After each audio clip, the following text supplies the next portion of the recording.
हम स्टॉक्स और सेक्टर पर चर्चा कर रहे हैं। कुछ अहम स्टॉक्स पर ज़रा एक बार बात करते हैं।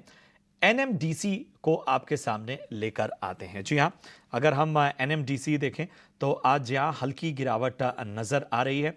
इसके अलावा बात करें एनएचपीसी की, लगातार चर्चाओं में रहता है।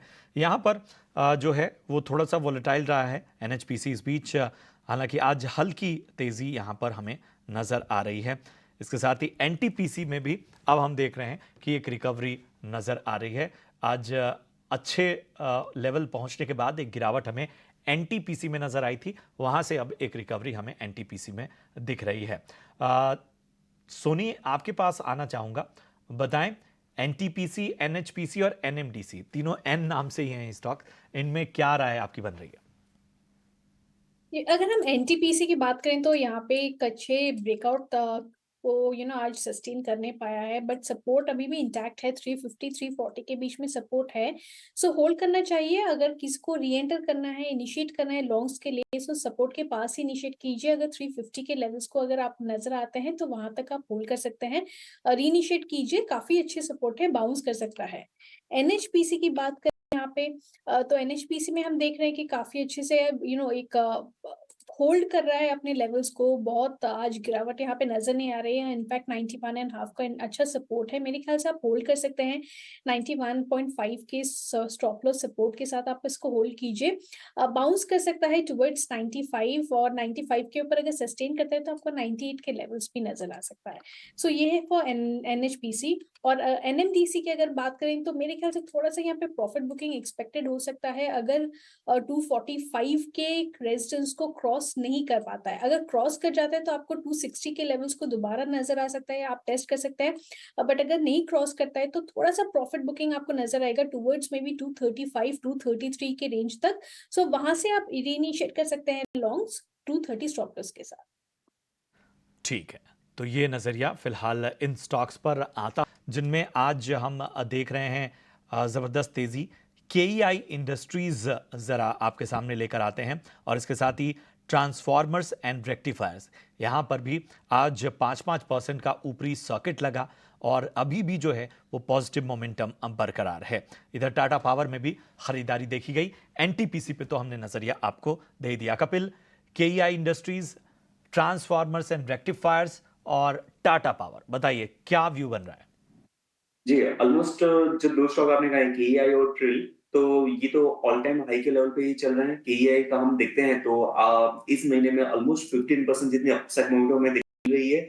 जो स्ट्रक्चर है वो काफ़ी बहुत ही शानदार है। लेकिन यहाँ पे थोड़ा-सा कंसर्न बन जाता है कि एंट्री पॉइंट कहाँ पे आइडेंटिफाई करें, क्योंकि स्टॉक प्राइस में काफ़ी अच्छी मोमेंटम आती है, जो भी डिक्लाइनिंग मोमेंटम आती है और डिक्लाइनिंग मोमेंटम आपकी रेगुलर से हमें मिलती है।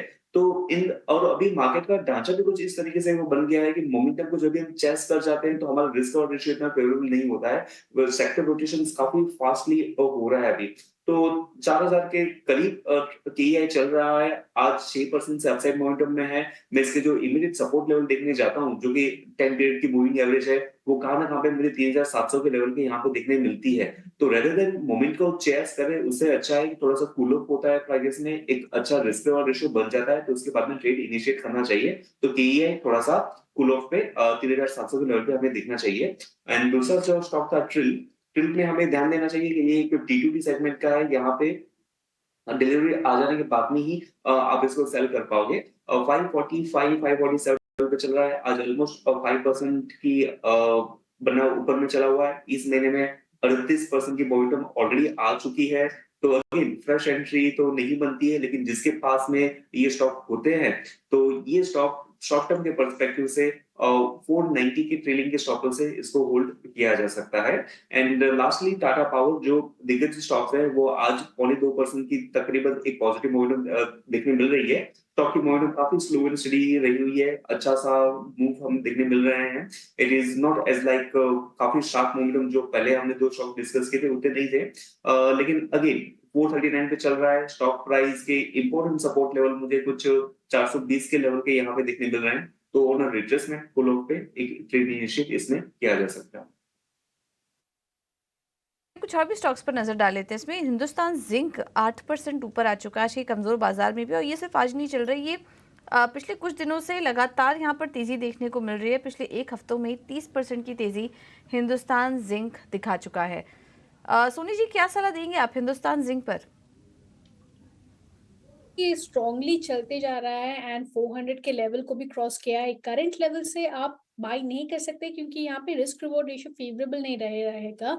यहाँ पे जो सपोर्ट इनफैक्ट यहाँ जो नजर आ रहा है वो 400 पे अच्छा लग रहा है। सो थोड़ा सा प्रॉफिट बुक कर दीजिए। अगर आपको कोई भी डिक्लाइन नजर आता है टुवर्ड्स 400 तो आप वहां पे रीइनिशिएट कर सकते हैं। लॉन्ग सपोर्ट के पास रीइनिशिएट करना बेहतर रहेगा। अगेन टुवर्ड्स 430 440 के रेंज पे आप इसको प्रॉफिट कर सकते हैं। सो यहाँ पे करंट लेवल पे थोड़ा सा प्रॉफिट बुकिंग कर देना 22।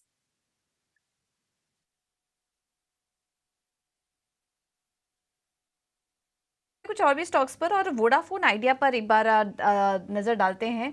यहाँ पर हम देख रहे हैं कि आज वीकनेस है, करीब 4% की कमजोरी देखने को मिल रही है। ट्रेडर फेवरेट स्टॉक्स अमूमन ये होता है। सोनी, क्या सलाह होगी आपकी? अब फंड जुटाने की भी खबर आ रही है, लेकिन कुछ ज़्यादा असर दिखाई नहीं दे रहा है क्योंकि अभी भी लोगों को क्लैरिटी नहीं है स्टॉक से जुड़ी कि long term view, long term यहाँ से प्लान्स क्या है वोडा के, ऐसा कुछ क्लैरिटी नज़र नहीं आ रही। लेकिन हम देखते हैं कि वॉल्यूम्स काफ़ी होता है, ट्रेडर फेवरेट स्टॉक है ये। अभी इन स्तरों पर आप क्या सलाह देंगी? क्योंकि काफ़ी लोग बॉटम फिशिंग भी करने की कोशिश करेंगे इन स्तरों पर, तो क्या रिकमेंडेशन होगी आपकी वोडा आइडिया पर? जी पूजा जी, यहाँ पे देखिए 200 ईएमए को आज टेस्ट करके ब्रेक कर रहा है वहां पे। सो अगर 12.5 के नीचे क्लोजिंग देता है तो थोड़ा सा वीक हो जाएगा। आपको अगेन 11 और 10 के एक बार लेवल्स नजर आ सकते हैं प्रोवाइडेड कि उसके नीचे क्लोजिंग आता है। और अगर 12.5 को सपोर्ट डिफेंड कर सकता है आज क्लोजिंग बेसिस पे एंड दोबारा अगर 13 की तरफ एक बार क्लोज कर पाता है डे हाई तो वहां पे थोड़ा सा कंफर्मेशन आएगा कि शायद ये 200 ईएमए को भी ब्रेक ना करे। काफी डाइसी है, मेरे ख्याल से थोड़ा सा अवॉइड करना बेटर है यहाँ पे।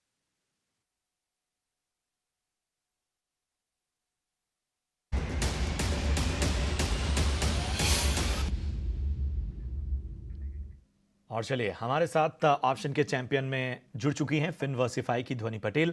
ध्वनि, गुड आफ्टरनून। प्रशांत बात कर रहा हूं। बताइए, आज ऑप्शन की दुनिया से आप कौन सी रणनीति लेकर आई हैं? गुड आफ्टरनून प्रशांत। आज का हमारा ऑप्शन का ट्रेड जो यहाँ पे रहेगा वो अशोक लेलैंड में रहेगा। चार्ट स्ट्रक्चर पॉजिटिव यहाँ पे बना हुआ है और अभी इसके अंदर एक बाइंग एक्शन देखने को मिल रहा है। डेरिवेटिव डेटा भी सजेस्ट कर रहा है कि ओपन इंटरेस्ट बिल्टअप हो रहा है इसके अंदर। तो 180 का कॉल ऑप्शन जो है उसको यहाँ पे हम खरीद के चलेंगे।